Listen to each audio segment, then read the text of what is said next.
Mission complete. Dryer দিয়ে হলেও ছেলের জুতো শুকিয়ে স্কুলে পাঠিয়ে দিলাম। এরপর আমি আর দীপজ্যোতি মিলে বেরিয়ে পড়লাম ডিব্রুগড়ের উদ্দেশ্যে।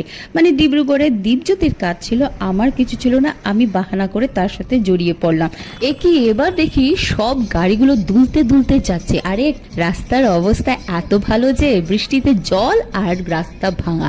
আর যাই হোক, কাজ সেরে ঢুকে পড়লাম এক রেস্টুরেন্টে, কারণ ভীষণ খিদে পেয়েছিল, ব্রেকফাস্টের টাইম হয়ে গেছিল। তো পুরীর সাথে ডিমের অমলেট নিয়ে নিলাম, একদম ভালো কম্বিনেশন। জানো কি, আমরা ব্রেকফাস্ট করতে করতে বাইরের এত সুন্দর গ্রিনারিও এনজয় করলাম, আর কফিটা দারুণ ছিল।